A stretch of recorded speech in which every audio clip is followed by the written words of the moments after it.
Bienvenidos y bienvenidas a su programa Conociendo Otras Fronteras. El programa de hoy es un programa especial, un contenido muy interesante. Estaremos hablando de nuestro Patricio Sánchez, su vida, su historia.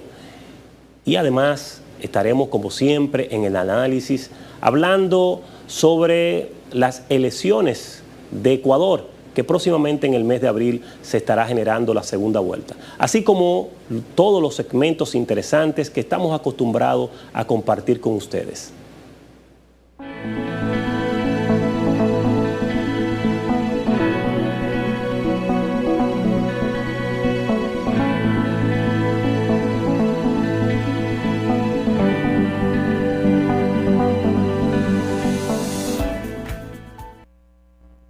Ahora en Voz, puede disfrutar de La Expresión de la Tarde con los destacados periodistas y comunicadores Adolfo Salomón, que ayer el presidente Luis Abinader, Carmen Curiel, quizás la inteligencia, Roberto Gil y Ángela Costa. Posición del presidente. De lunes a viernes de 3 a 5 de la tarde, La Expresión de la Tarde, por Voz, Canal 85 y en nuestras redes sociales, @tvn24.do, @VozMediaNet, en TikTok, @tvn24do, en nuestra página web, Voz Media Network, en YouTube, Voz Media Network, TVN24DO.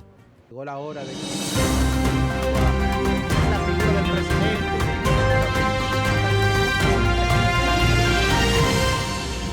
Soy Hernán Paredes y te invito a sintonizar el programa Voz Vespertina por Voz Media Network, en el canal 85 de Claro, de lunes a viernes.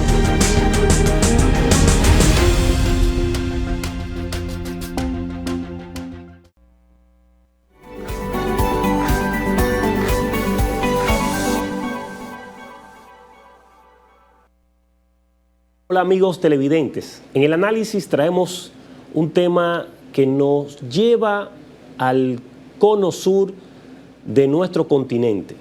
Estamos hablando de las elecciones de la segunda vuelta que se estarán realizando en el mes de abril en Ecuador. Este país acaba de concluir unas elecciones en el mes de febrero, su primera vuelta, marcando un acontecimiento histórico, único en su historia en este país. Y estamos refiriéndonos que por primera vez los dos principales candidatos quedaron en un empate técnico, que pudiéramos decir que los dos quedaron en un 44%. ¿Qué significa esto? Que la correlación de fuerza muestra unos niveles de polarización bastante grandes en este país.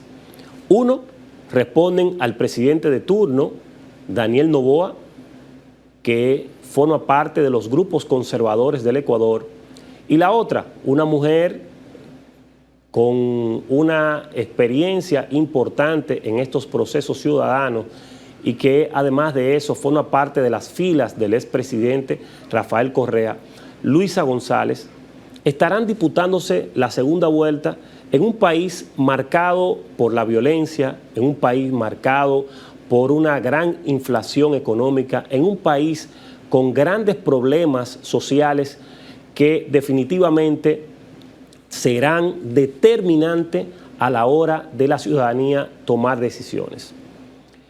¿Por qué hablamos que es importante recordar qué ha sucedido después de la salida de Rafael Correa en el 2017? Porque a partir de este momento, Ecuador volvió a vivir momentos de inestabilidad. Ecuador volvió a caer en problemas de dificultades económicas, pero sobre todo, Ecuador comenzó a enmarcarse en una crisis de seguridad que terminó costándole la vida a un candidato a la presidencia. Esto ha comenzado a definir un antes y un después, donde los principales analistas, tanto en Ecuador como en otras latitudes del mundo, han empezado a revisar los indicadores, han empezado a ver qué tanto se ha avanzado o se ha retrocedido después de la salida de Rafael Correa del poder. Y esto porque si hay que reconocer algo importante es que Ecuador comenzó a vivir una época de estabilidad política y económica que duró 10 años ininterrumpida durante la gestión de Rafael Correa.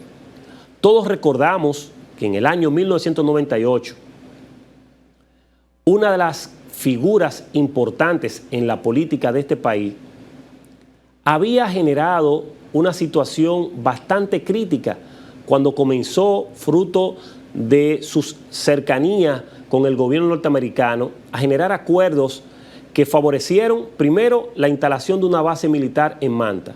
Segundo, la dolarización de la economía.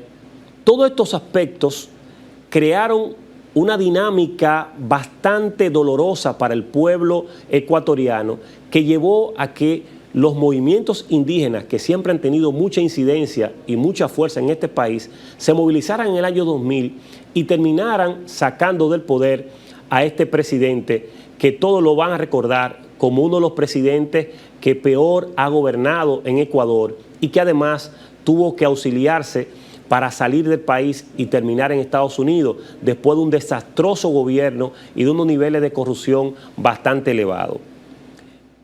Estamos hablando, Yamil Mahuad terminó saliendo del país fruto de la crisis que generó con la dolarización de la economía, con la alta inflación que se generó y sobre todo con el golpeo sistemático a los derechos humanos de las poblaciones más vulnerables, que en este caso son las poblaciones de origen indígena.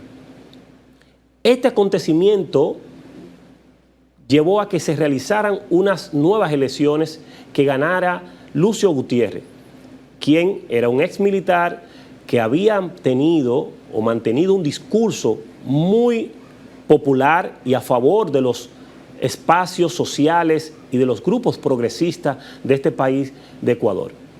Durante este proceso, todo el mundo decidió abocarse a apoyar a Lucio Gutiérrez porque entendían que este sería el presidente que definitivamente reivindicaría las necesidades fundamentales de la población de este país hermano.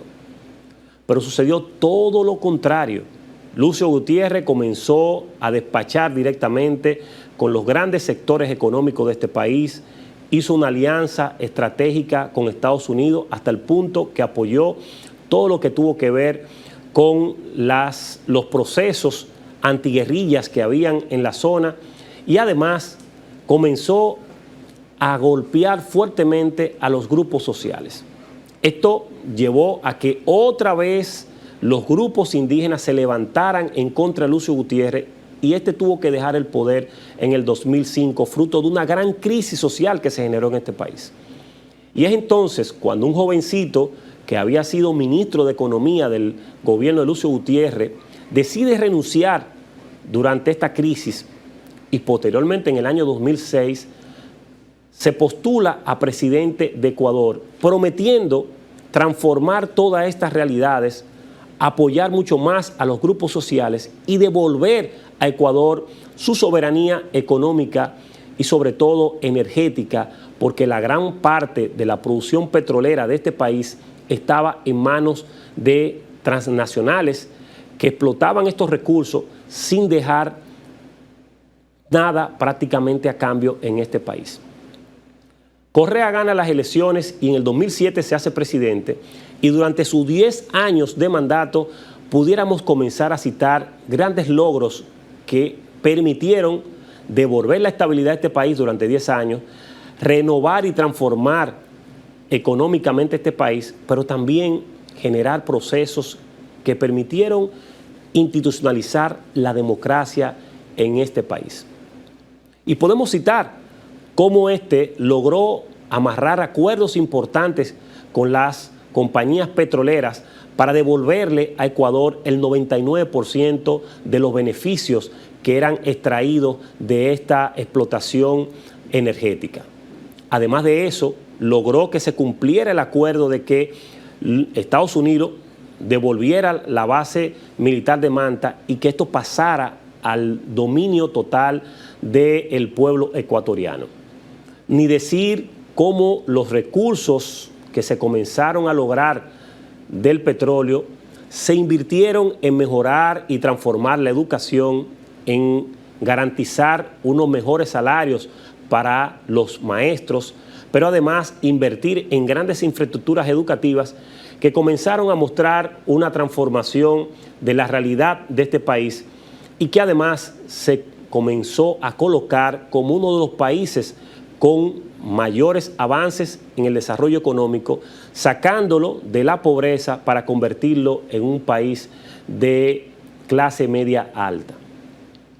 Y esto se comenzó a mostrar de una forma que favoreció la estabilidad social y política de este país durante 10 años, que además se reforzó con el sistema de transparencia que se comenzó a montar para garantizar que los recursos que se manejaban durante los gobiernos de Correa fueran de conocimiento de la población. Si bien es cierto, Correa comenzó a presentar dificultades serias con los medios de comunicación, contradicciones que le hicieron mucho daño a su imagen durante sus 10 años de gobierno, no menos cierto es que la población comenzó a experimentar un respiro diferente, una atención totalmente cambiante en el manejo de los recursos, y esta población comenzó a crecer económicamente y a mejorar el respeto por los derechos ciudadanos. Esta realidad se extendió cuando Correa sale del gobierno y deja a uno de sus más cercanos colaboradores, Lenín Moreno, quien queda como presidente y llevaba como vicepresidente a Jorge Glass. Durante este proceso, Moreno genera un cambio total hacia la derecha y empieza a transformar su manejo y a otorgar ciertos beneficios que en un momento determinado estaban estatizados, formaban parte de los bienes y patrimonio del Estado ecuatoriano, y se comenzaron a privatizar.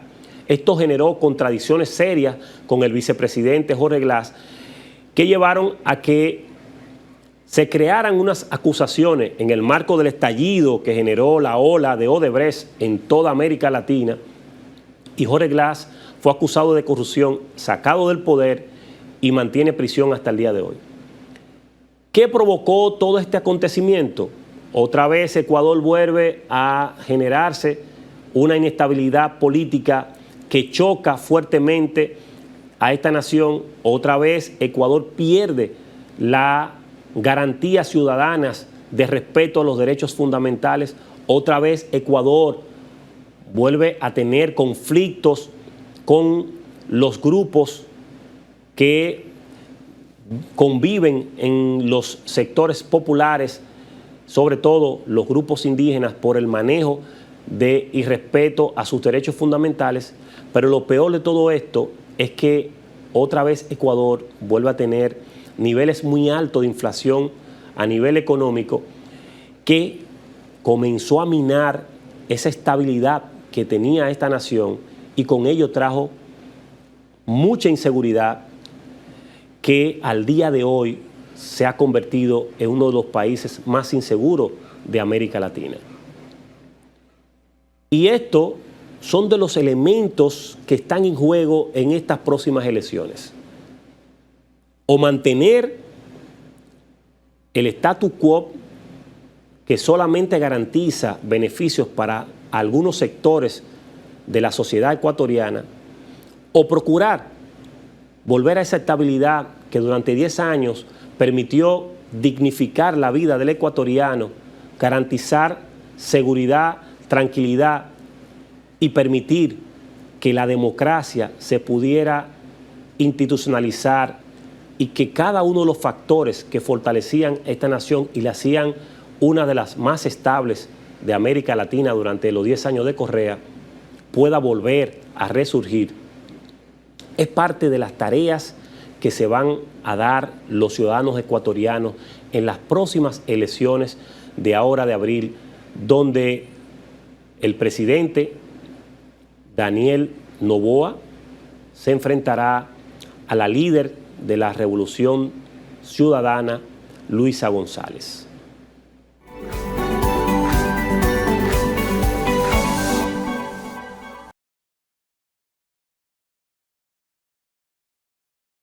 Inicia tu día actualizado con el programa matutino más completo de la televisión dominicana, Voz Matutina. Información actualizada y un enfoque imparcial en temas políticos, económicos y sociales. Comienza tu día de la mejor manera con Voz Matutina. Vívelo por Voz Media Network.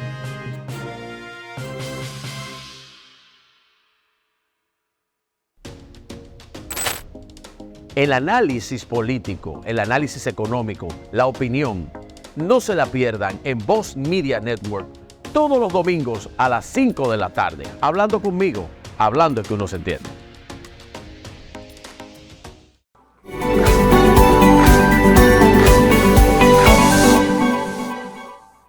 Hola amigos televidentes, otra vez en su programa Conociendo Otras Fronteras. Hoy traemos un amigo que es conocedor de la historia y sobre todo un joven talentoso que trabaja para el Museo de Historia y Geografía de la República Dominicana, pero además es un gran crítico de estos procesos históricos que ha vivido la República Dominicana y por ende para nosotros es importante tenerlo con nosotros en el marco del Día de nuestro Patricio Sánchez, y con él estaremos conversando e interactuando sobre estos temas, conociendo mucho más a profundidad la historia de nuestro Patricio y aportando un poco de cuáles aspectos es importante que podamos tener en cuenta sobre la vida de lo que inspiró a muchos dominicanos y dominicanas a seguir apostando por esta patria de Quisqueya. Bienvenido a tu programa Conociendo Otras Fronteras. Hola, muchas gracias por la invitación. Y efectivamente, a propósito de que se acerca el natalicio de Francisco del Rosario Sánchez, estaremos conversando sobre él.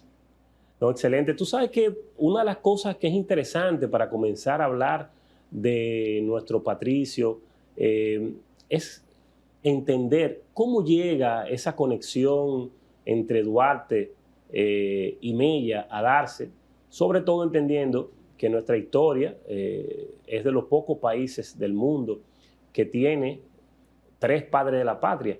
¿Cómo se da ese primer acercamiento para iniciar esa amistad que posteriormente logró conquistar la independencia de la República Dominicana? Bueno, aparentemente ellos habían estudiado filosofía juntos cuando eran adolescentes, pero Duarte y Sánchez no eran propiamente amigos, como lo vamos a ver más adelante. Rosa Duarte dirá más adelante que era el mejor de sus amigos, pero en la adolescencia no lo era, no era su amigo. Fíjate que quien introduce a Sánchez en la Trinitaria no es Duarte, sino Pedro Alejandrino Pina, ante un conflicto que se estaba dando dentro de la Trinitaria. Si tú te fijas, los 9 fundadores de la Trinitaria son blancos todos. Aparentemente existió una especie de conflicto y así lo atestigua o lo da a conocer una hija de Tomás o Jacinto de la Concha, que dice que en una reunión que había en su casa escuchó unos comentarios medio racistas de los trinitarios, y es ahí donde Duarte inteligentemente se ve la necesidad de introducir en la Trinitaria personas de color, personas morenas, personas negras. Es ahí cuando Pedro Alejandrino Pina se le ocurre introducir a Sánchez, y Duarte entonces conquista a través de su tío a José Joaquín Puello para darle ese elemento interracial al movimiento, porque si para Duarte había algo muy, muy claro, la República Dominicana era multiétnica y la república que se quería crear debía respetarse la diversidad étnica de la población. Entonces, Sánchez pasa de ser un personaje, un simplemente iniciado dentro del movimiento, a ser una de las figuras más importantes. Fíjate que cuando Duarte está en el exilio, quien asume el mando del movimiento es Francisco del Rosario Sánchez. O sea que la idea inicial fue incluso una idea de Duarte, de poder sumar personas que pudieran expresar la diversidad étnica que tenía la República Dominicana. Exactamente. Tú sabes que es interesante que podamos hablar de ese acontecimiento, de cuando Duarte está fuera del país, fruto del exilio, ¿no? De las propias contradicciones que se dieron con Pedro Santana. El papel que le tocó a Sánchez fue un papel sumamente crucial para poder avanzar y seguir fortaleciendo la independencia. Pero ¿cómo se da este proceso? O sea, un poco para que nuestros amigos televidentes puedan conocer más sobre lo ocurrido y cómo llega Sánchez a ocupar esa posición tan importante. Bueno, Sánchez se convierte indudablemente en la segunda persona más importante del movimiento. Eso por su acercamiento a Duarte y porque era un tipo inteligente, un tipo bastante astuto y que estaba comprometido con el movimiento. Sin embargo, Duarte se ve impedido debido a que el movimiento es denunciado, se inicia una persecución contra Duarte a finales de 1843. Entonces, el plan es que todos los involucrados, todos los que están en la mira del gobierno haitiano salgan del país. Pero Sánchez se enferma una noche antes de que vaya al exilio junto con Duarte, Pina y también Pérez. Entonces se enferma. Y como Sánchez no puede salir y toda la persecución se concentra en él, ya que es el único que está, aprovechan su enfermedad para fingir la muerte de Sánchez. O sea, lo entierran, lo lloran y todo, y Sánchez se esconde en la casa de la familia de la Concha, donde desde ahí liderea el movimiento. Lo sabemos, pero obviamente siguiendo las instrucciones de Duarte, porque hay cartas en las que él le pide recomendación o por el contrario le pide, por ejemplo, que traiga armas. Duarte no podía entrar al país porque era el blanco de estas persecuciones. Sánchez era un muerto. Existe una pequeña anécdota contada por Félix María del Monte en la que Sánchez, estando aparentemente muerto, le envió una carta a Santana como para hacerle saber que él está vivo y que se comprometiera con el movimiento, porque en el momento en el que se da cuenta Santana de que Duarte no está y de que Sánchez está muerto, entonces él se quita. Y la respuesta de Santana es: dígale a ese señor que yo no hablo con muertos. Se enoja porque se está haciendo pasar por muerto y no le dicen nada. Pero bueno, entonces Sánchez, ahora líder de este movimiento, también existen pequeñas contradicciones entre Sánchez y Mella. Primero, Mella se niega a acatar las órdenes de Sánchez, ahora que Sánchez está al mando, y sigue su propio rumbo. Y solamente sigue las direcciones de Duarte. Aquí vemos un conflicto que no aparece entre nuestros historiadores. Por lo regular, uno cree que ellos se llevaban bien. Duarte se llevaba bien con Mella y con Sánchez, pero entre Sánchez y Mella había un pequeño conflicto. Por un lado, Sánchez entendía que debían ser radicales y no unir fuerzas con otras personas que no estuvieran de acuerdo con el movimiento. Y por el otro, Mella entendía que era necesario hacer una alianza con los conservadores como Tomás Bobadilla. Es Mella quien introduce a Tomás Bobadilla en el movimiento y Sánchez aparentemente no estaba de acuerdo. Y eso lo demuestra una carta de Sánchez a Duarte, fechada 15 de noviembre de 1843, donde dice que no confía en Mella, porque es el único que ha puesto en peligro el movimiento.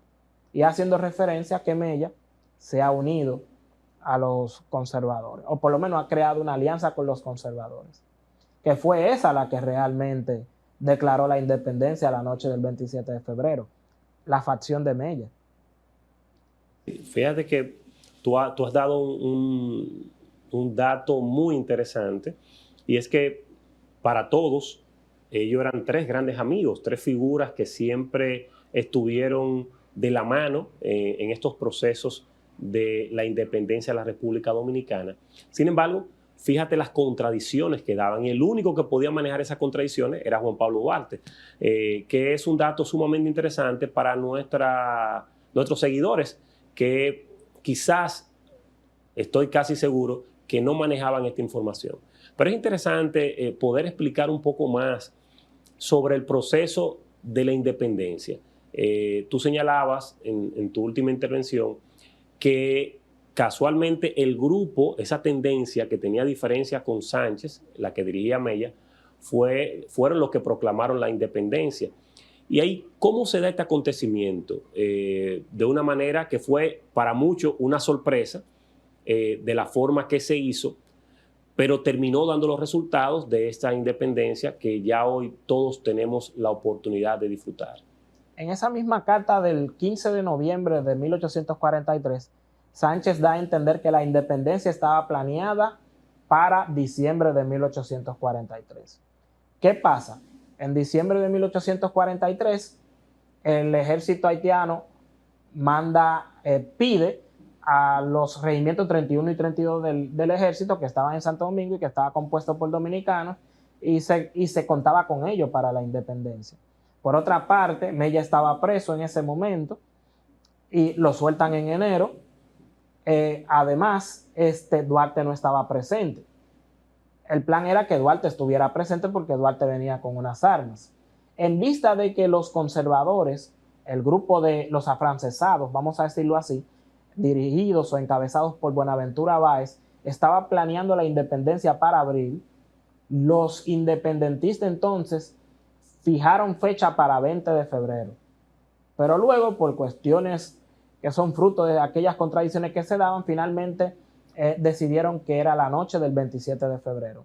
Pero fíjate por qué yo digo que fue la facción de Mella la que finalmente proclama la independencia, porque es la facción de Mella la que está presente en la Puerta de la Misericordia y en la Puerta del Conde.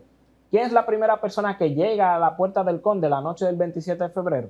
Es Tomás Bobadilla, que había sido reclutado por Mella. ¿Quién es el que proclama la independencia a las 11 de la noche en la Plaza de la Misericordia? Es Mella. ¿Dónde estaba Sánchez? Sánchez estaba en la Casa de los Conchas y llega pasada la medianoche, es decir, llega a las 2, después de las 12 de la noche, el 28 de febrero, es que llega a la Puerta del Conde cuando ya está proclamada. El papel de Sánchez comienza a partir del 29 de febrero, que es el que le entrega las capitulaciones a los haitianos, es decir, ese papel en el que los haitianos reconocen la independencia, por lo menos las autoridades que están en Santo Domingo, y se retiran. A ellos ponen las condiciones para retirarse. Los trinitarios adelantan la independencia para evitar que el grupo conservador liderado por Buenaventura Báez, los afrancesados, se hagan con el poder. Entonces, ahí Sánchez no le queda de otra que colaborar con la facción de Mella y con los conservadores con los que Mella había hecho alianza. Mira, tú sabes que muchos de los acontecimientos históricos siempre se comienza a hablar de ese Sánchez que de una manera u otra mostraba la expresión de la diversidad étnica de la República Dominicana, pero también lo victimizan porque se planteaba que Sánchez era una persona de un estrato humilde y eso básicamente partiendo de su color. Y sobre todo, siempre entendían que del grupo de los tres padres de la patria, el que tenía menos riqueza era Sánchez. Y esto es importante que podamos traerlo a colación para entender por qué el nivel de influencia que tenía Sánchez después de Duarte dentro de este proyecto de independencia. Sí, por el color quizás la gente asocia que Sánchez era del grupo el que estaba en olla. Pero en realidad Sánchez estaba más cómodo que Mella económicamente hablando y colindaba con Duarte, incluso llegó a superarlo económicamente, no por él mismo sino por su familia. Su papá tenía tierras en los Alcarrizos, en esa época eran Monte y Culebra, tenía cabezas de vaca y su mamá no venía de estratos bajos, por el contrario, su mamá, el papá de Narciso Sánchez, es decir, el abuelo de Sánchez, don Fernando Sánchez, trabajaba para la familia de doña Olaya del Rosario, que era la mamá. O sea que de ahí es que se conocen Narciso y doña Olaya, pues aparentemente se criaron juntos o se veían mucho constantemente. Ella estaba más cómoda que el papá de Sánchez, la mamá, económicamente hablando, venía de un estrato superior al papá, pero el papá luego le va bien primero porque tiene tierras, como dije, en los Alcarrizos, y luego en Santo Domingo la familia Sánchez vivía de bienes raíces. Tenía casa de huéspedes, casas de alquiler, que de eso también vivía María Trinidad Sánchez, que era su tía. Era un pequeño burgués, como le llamaba Juan Bosch. O sea, que Sánchez no estaba mal. Aparte de que tenía, en colaboración con Félix María del Monte, su propia oficinas de abogado. Sí, es decir, que venía también de una clase acomodada, no estamos hablando de un Sánchez pobre, como se quiere proyectar en la historia.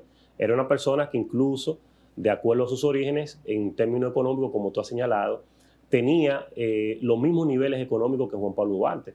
Sí. Por eso el nivel de influencia en este proyecto, porque es importante que la gente pueda entender que un proyecto de independencia no se hace solamente con ideas, implican sobre todo muchos recursos económicos, y por eso casi siempre las personas que están inmersas en estos procesos de transformación o de independencia de cualquier país del mundo, siempre es la clase que tiene más recursos económicos.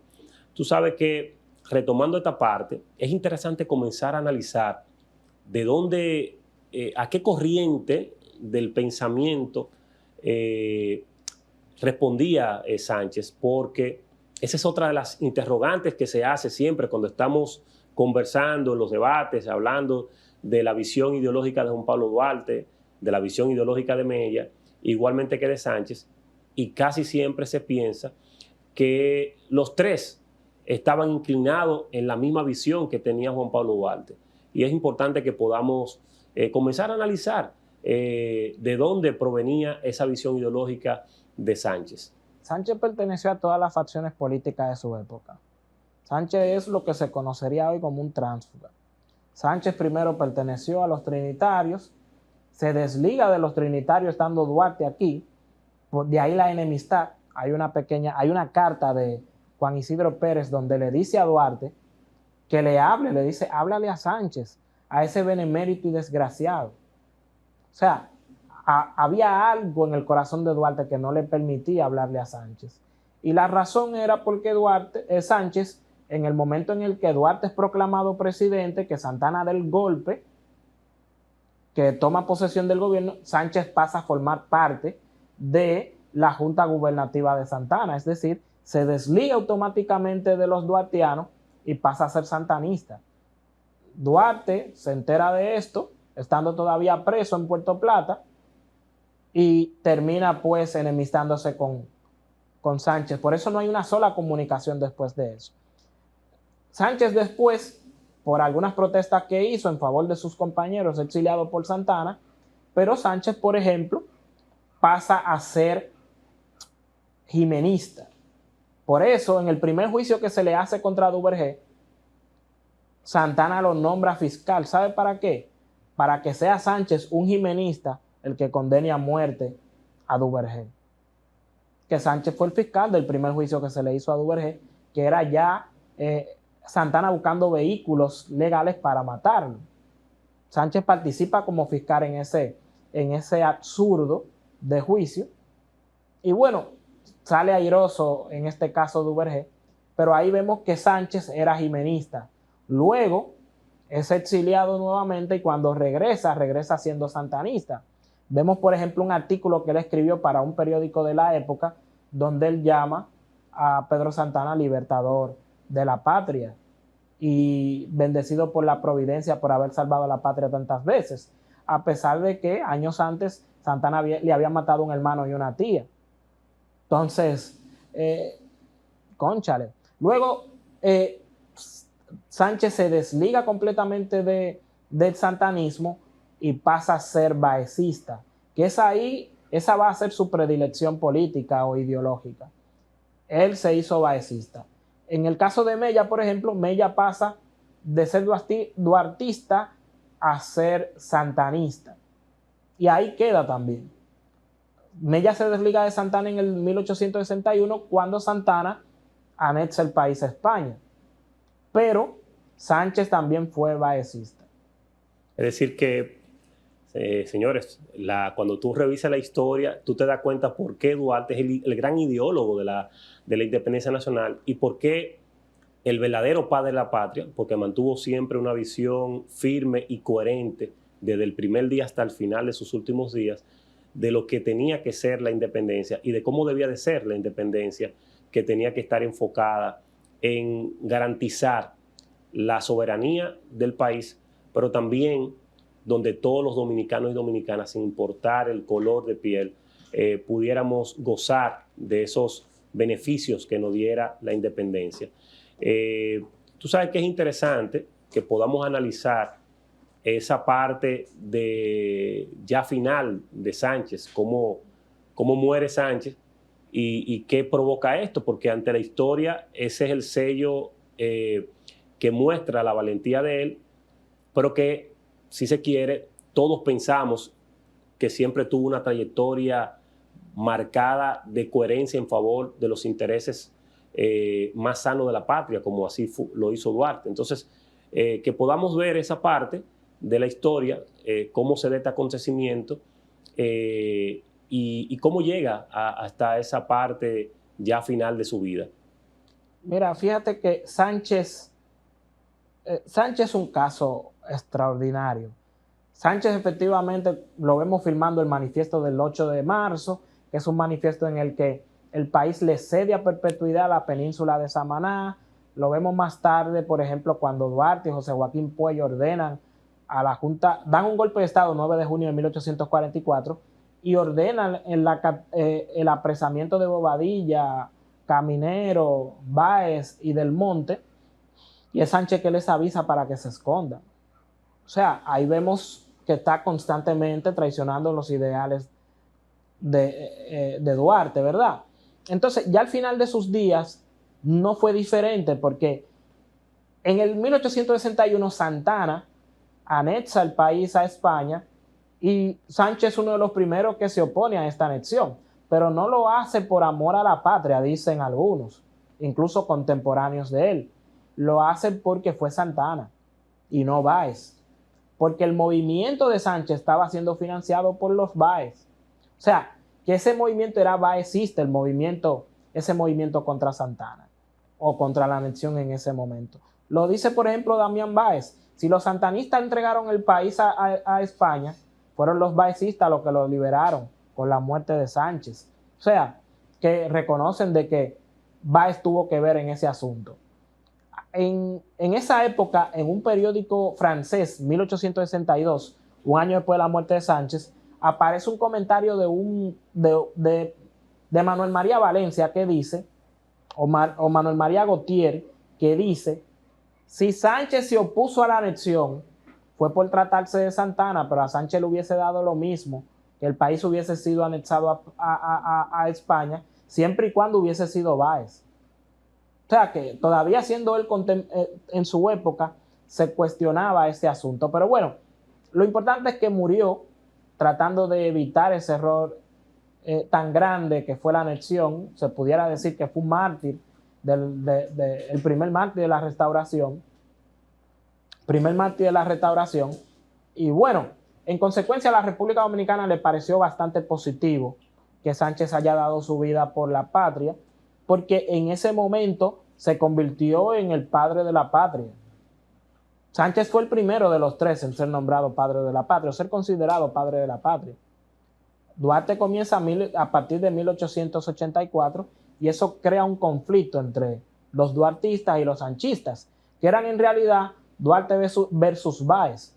Incluso el hecho de que Duarte, Sánchez y Mella sean padres de la patria responde a los intereses de la época. Sánchez representaba a los baecistas, Mella a los santanistas y Duarte a su grupo, a los duartistas. O sea, ahí estaban todos los grupos contentos. Estaban juntos Macos con Cacata.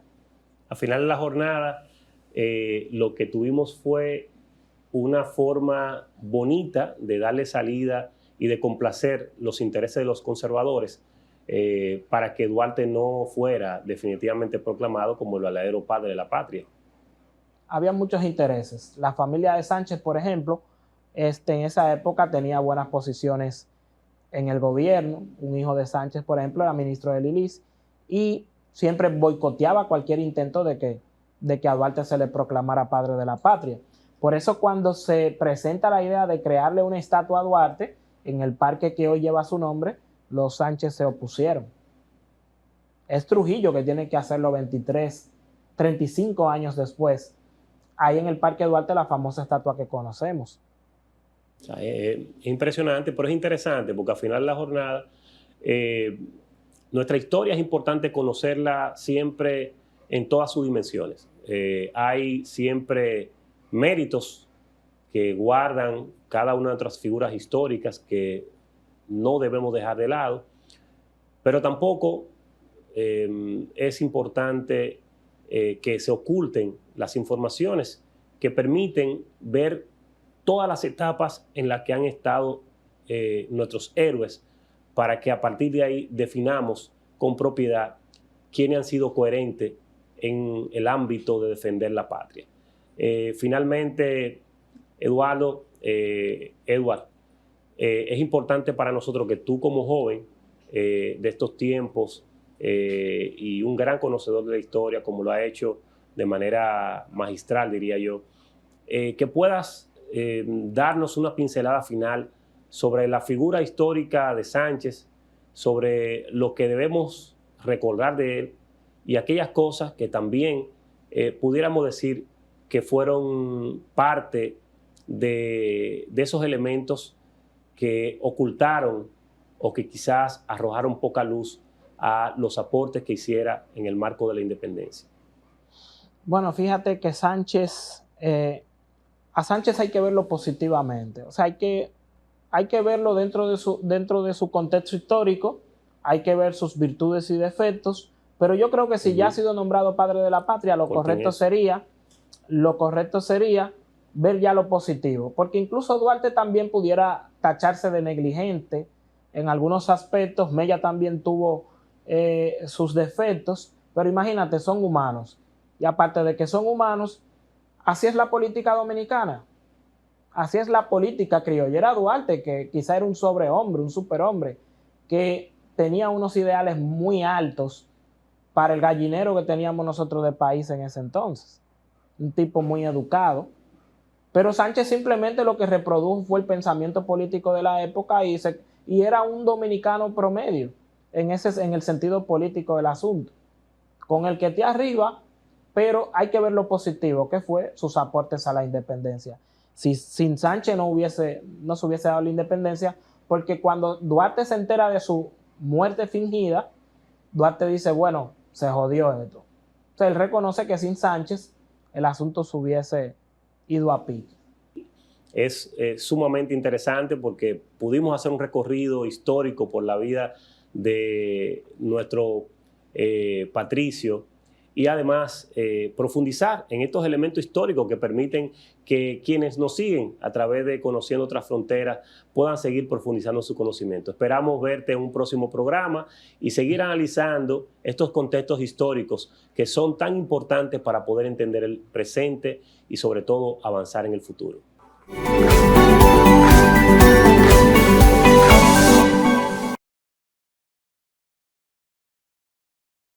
La jungla política y social de RD ya no será la misma, porque cada sábado, Rafael Santos, Freddy Aguas Vivas y Hernán Paredes comentan los temas sociopolíticos y económicos que impactan a los ciudadanos que vivimos en esta jungla. Bienvenidos a la jungla, cada sábado, por Voz Media Network. No podemos tocar ese tema aquí, ¿no? Ay, hombre, hija, tócalo, No, porque nosotros tenemos que salir con algo mi amor. diferente. Sí, yo tengo dos nombres, porque es que yo tengo dos vidas. O sea, yo tengo una de día y tengo otra para los colaboradores. Todos los programas ahora se están matando entre sí. Sí, a lo poco te llama y te hace una propuesta. Yo me he dado cuenta que todo el que entra a ese edificio rojo, como que sea Tara, Ay, yo yo voy no por ahí. sé, de Bueno, verdad. a mí me dijeron que aquí Hay había mucho mucho cuarto. cuarto. Que yo tampoco tengo miedo aquí. Para la próxima hay que traer una botellita de vino para que rompamos eso. Oye, eso. Claro, porque así es que uno se desinhibe.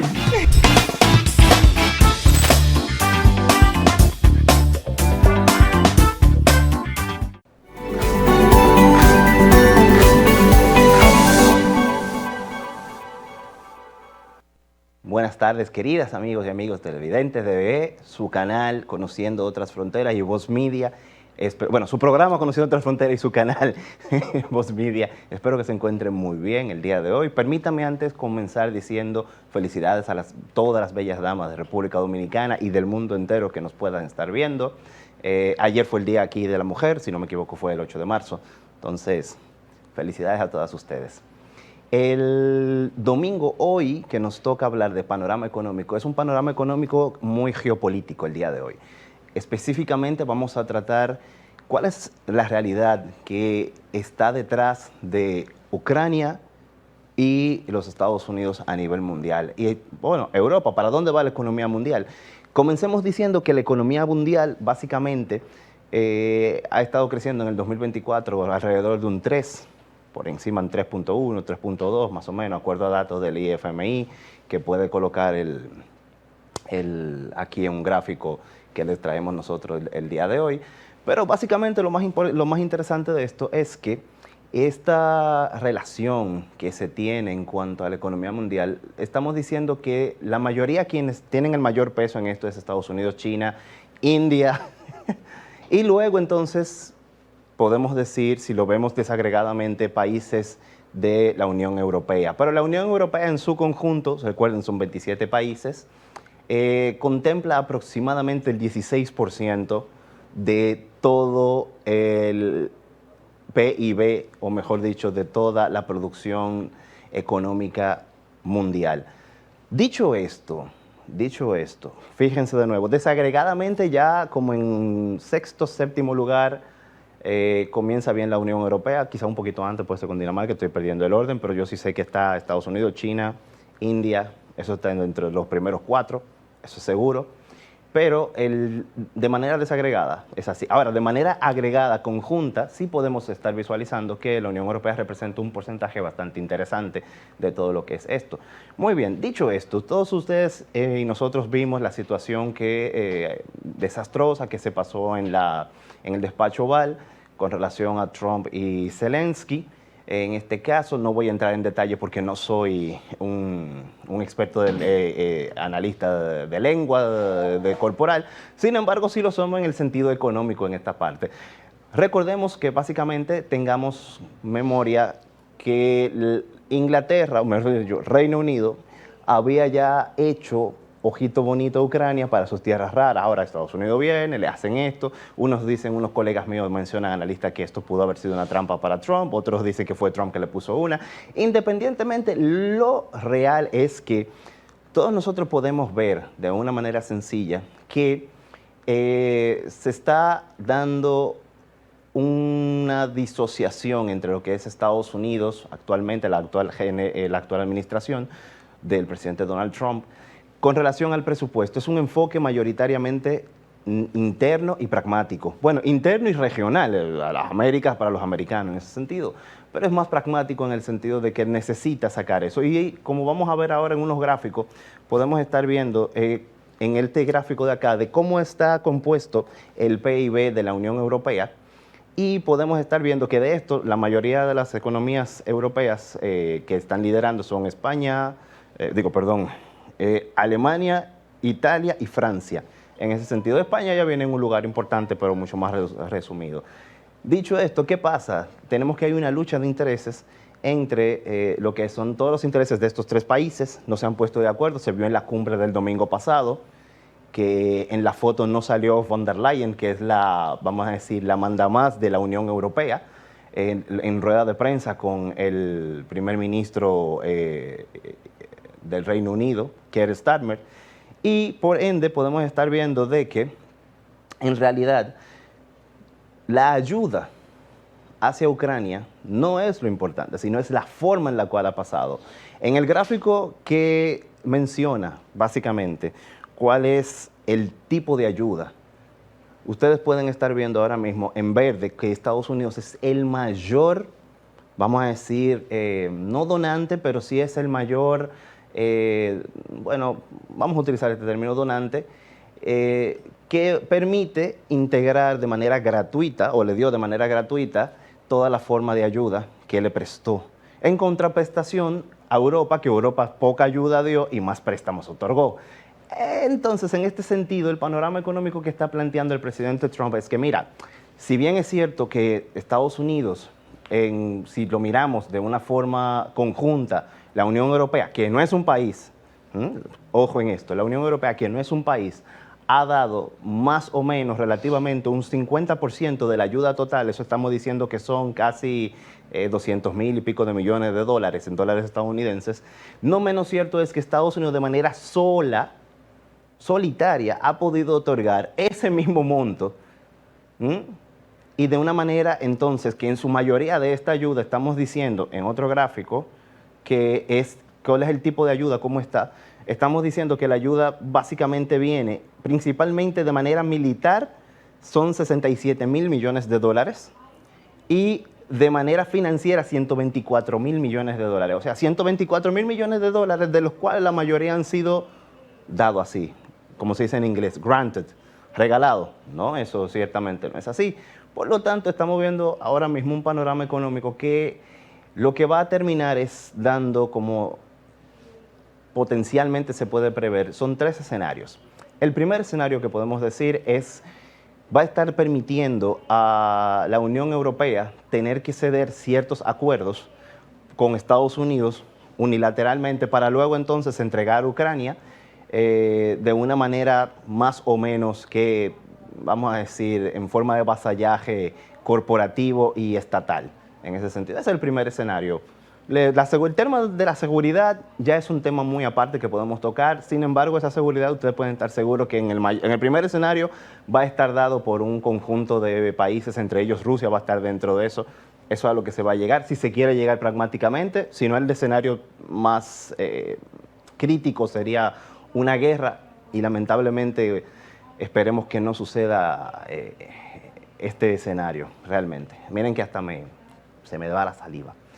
Pero es el primer escenario que les decía, un acuerdo conjunto de Unión Europea, Estados Unidos, para poder entonces vasallar económicamente a Ucrania. El segundo tipo de acuerdo puede ser que Estados Unidos saque la mayor proporción, porque una cosa tiene que ver con la otra. Pueden argumentar de que, miren, nosotros hemos dado la mayoría de ayuda de manera gratuita, pues denos también la mayoría de beneficios de una manera voluntaria, por decirlo de una forma más diplomática, si se puede llamar en ese sentido. La Unión Europea se quedaría con ciertos sectores no tan importantes para Estados Unidos en esa parte. Y el último escenario es y es el que potencialmente Bloomberg que no hay que creerle mucho tampoco a Bloomberg, porque ya sabemos lo que pasa con este tipo de medios controlados, que básicamente dice que desde antes el secretario de Defensa de Estados Unidos ya se le había enviado al Pentágono una orden de que, mira, ningún tipo de ayuda y cooperación militar con Ucrania hasta tanto yo te avise. Eso fue antes de la guerra de la guerra entre Putin y Zelensky. Entre Trump y Zelensky. Estoy nervioso en esta parte, señores, porque es que este escenario es el escenario más que podemos decir puede ser muy soñador, sin embargo se puede ver muy realista, porque en geopolítica todo es una llamada, decir, mira, dámele un sustico nada más, por favor. Llégate a Kiev, solamente eso. Y efectivamente, si lo hace así, ya ustedes saben cuál sería el final de Ucrania en este caso. Esperemos en Dios que la razón pueda ser el rey, que se mantenga tanto en Europa como para acá, para Estados Unidos y América, el continente americano. Y como ustedes pueden ver, este es el panorama general, ya que les he podido dar el día de hoy. Esperamos en Dios que les sea interesante. Cualquier comentario, duda, consulta, pueden hacerlo acá. Y bueno, hasta aquí ha sido su sección, su segmento Panorama Económico. Esperamos que sigan sintonizando Voz Media y su programa Conociendo Nuevas Fronteras. Adelante.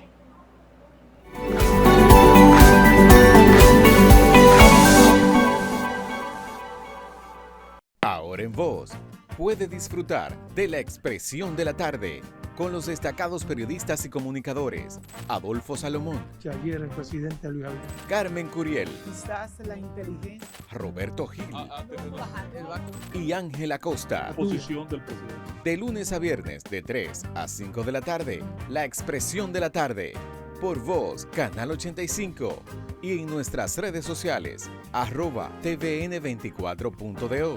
@VozMediaNet, en TikTok, @TVN24DO, en nuestra página web, Voz Media Network, en YouTube, Voz Media Network, TVN24DO.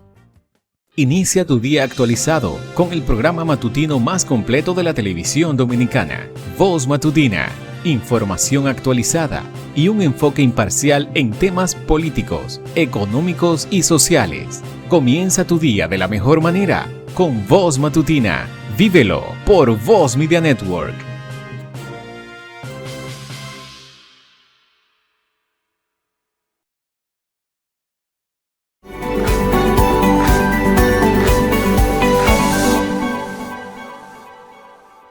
Hola, hola, bienvenidos a tu segmento llamado ¿Sabías qué? En el día de hoy, como siempre, hablaremos de un tema sumamente importante.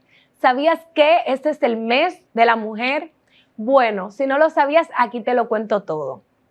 El 8 de marzo es el Día Internacional de la Mujer.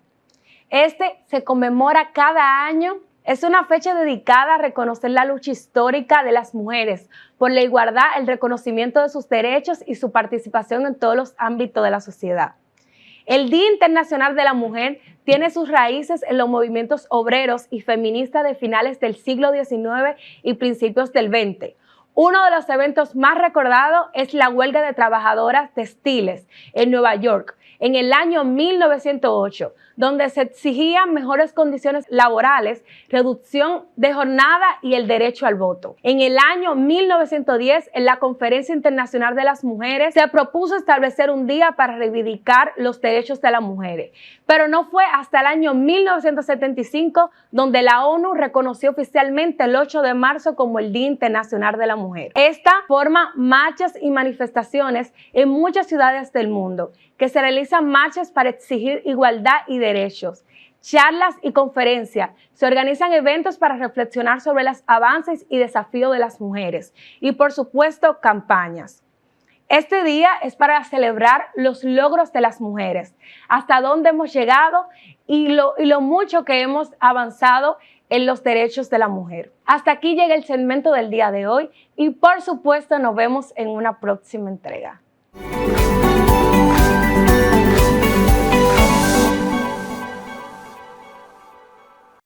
Llegó la hora de la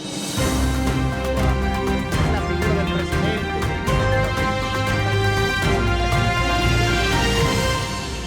Soy Hernán Paredes y te invito a sintonizar el programa Voz Vespertina por Voz Media Network en el canal 85 de Claro, de lunes a viernes.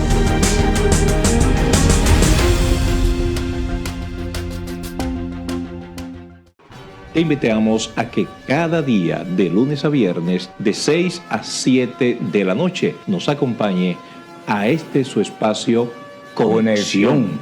Soy David Salvador. Yo, Ramón Suárez. Y estaremos analizando la información del momento. Tendremos noticias, análisis y entrevistas. Por aquí, por el canal 85, Voz Media Network.